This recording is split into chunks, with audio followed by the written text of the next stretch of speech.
Welcome back to the channel. Today I want to talk about one of my favorite types of lures and how I rig it, and that is the topwater lure. Now, how you rig it will really help you increase your bites and your hookup ratio, so it's very important to get this right. All right, first things first, most topwater lures come looking about like this. So it's important we do a couple modifications to really get this lure performing well.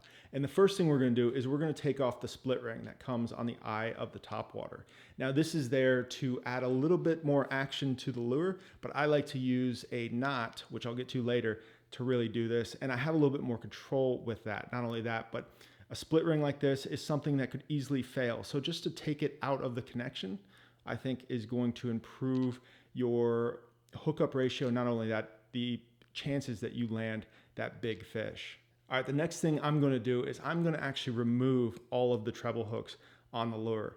And I'm also going to check these split rings to make sure that they are actually solid, good split rings that are going to be durable and hold up to a big fish. But what I'm going to do is I'm actually going to take these treble hooks off and replace them with single inline hooks. Now I like doing this because one, it's just going to reduce the amount of times I get tangled up in things I don't want to get tangled up in. And that is nets and the lure itself and me and the fish and all kinds of things that you realize that happens when you have 2 or 3 treble hooks on a topwater lure. You are just spending all day trying to get unhooked from something. I also think that single inline hooks actually do a great job in hooking that fish. You're applying more pressure to each point of the hooks than you would if you have that pressure or that force really divided by these 6 or 9 points. You only have 2 or 3 points on single inline hooks, and that's going to give you more pressure and more hookups. And once you get that fish hooked up, it's going to stay on better than with these treble hooks. Now, I've never found that I've lost a good fish when I'm using inline hooks. I have reduced my hookups on very small fish. So I'm talking about 12-inch trout or 15-inch snook. Those fish that miss the lure with their mouth and just get hooked up all down the side, you're not going to catch them as much as you would with treble hooks. But I don't want to do that anyways. I don't want to spend all day unhooking tiny fish from this lure, so I like the single inline hooks. All right, so I am just going to show you some of the hooks I use. I generally go with the VMC single inline hooks. This is what they look like.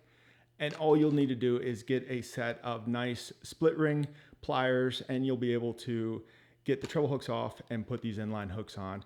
All right, and after we made those slight modifications, this is what a topwater that I would throw generally looks like.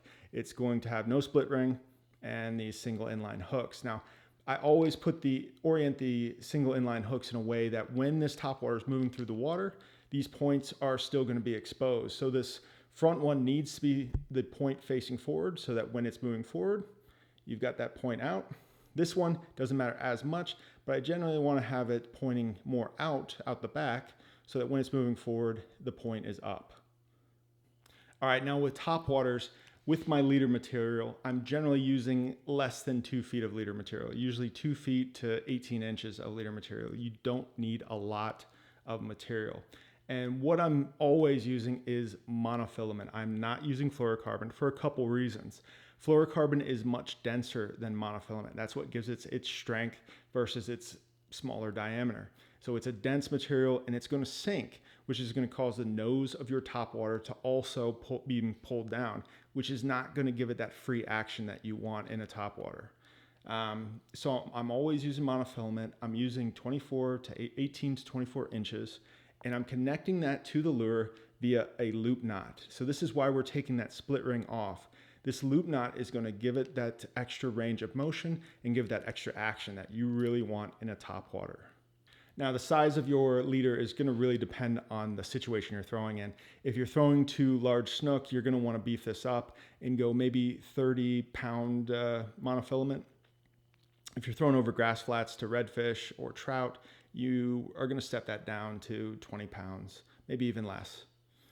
So that is very important. And what I generally do, the connection, the leader to braid connection that I generally like to use is the double uni. And that's an easy way, a quick way to tie your knots to get your topwater rigged up. Okay, everybody, that is how I rig my topwaters, and I guarantee if you use these methods that I've just talked about in this video, you will increase your hookup ratio on some fish when you're using these topwater baits. Now, this is going to be an ongoing series that I do because I realized just recently that I don't do a very good job of telling you my complete setup when I'm on the water filming my fishing videos. So what I'm going to do is go back through and figure out all the setups that I use in these videos, and I'm going to put a how-to video on the channel that you can reference if you want to, because I really do want you to be able to go out and try these methods that I'm using and hopefully catch more fish. All right, everyone, I hope you liked this video. If you did, please go ahead and hit the like button. And if you want some more content like this, please go ahead and subscribe to the channel. It really does help me out. It really does help the channel grow. Okay, everyone, enjoy your next time out on the water, and I'll see you next time.